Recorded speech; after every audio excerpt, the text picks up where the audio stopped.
Hey, I'm Andrew Bohr, and today we're going to talk about how to cut a jackfruit so you can eat it, or for my purposes, more likely blend it into cocktails.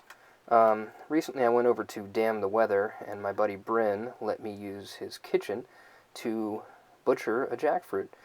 We started by covering the workspace in plastic because the jackfruit can be quite sticky. Next thing that most people agree to do is to put a little bit of oil on your knife.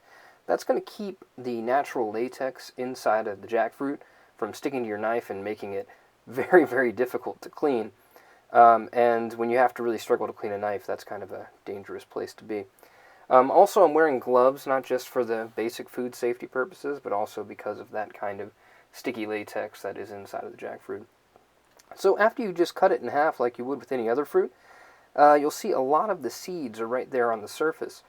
Keep those. Those are something that you can use later, and you can kind of toast them in the oven about 400 degrees for 10 minutes, and they'll puff up a little bit just like chestnuts. Toss them in a pan with a little salt, and that'll be a good way to go. After that, quarter the jackfruit, and then you'll kind of see the actual core in the middle. So you can just kind of cut that core the exact same way that you would take the core out of a quartered apple. And that core is what's going to hold all the little bits of flesh that are inside of the jackfruit together. Without that being there, they're only loosely connected to the actual skin of the jackfruit itself. So when you're actually done removing that core, you can basically pick up the jackfruit, bend it backwards, if you're familiar with the way that a lot of people cut mangoes. And that will just split up all the ARILS. Those are the little bits of the fruit that are actually holding the flesh together. And then they'll be much more easy to pull apart. So this is two guys working, and it took us about 20 minutes to take the entire thing apart. But when you finally do, you see what you're actually going for, which is just this one little tiny piece of flesh. And that is amazing. That's what makes it all worthwhile. It's delicious. It tastes fruity like mango. It tastes like every kind of beautiful tropical fruit that you can imagine, a little bit of pineapple, and it has an intoxicating aroma. I let this one ripen in my house for about 3 days before we actually cut it up, and it made everything smell amazing in my home.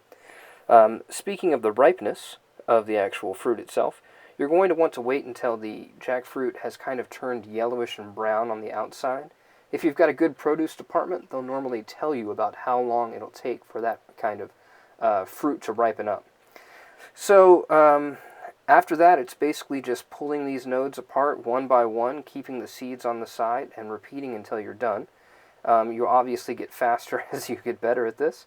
And the riper the jackfruit is, the easier it'll go. Now, unripe jackfruit is something that people use a lot in cooking, but for my purposes, which, like I said, are mostly going to be cocktail purposes, I do want it as ripe as possible with the highest amount of sugar as possible.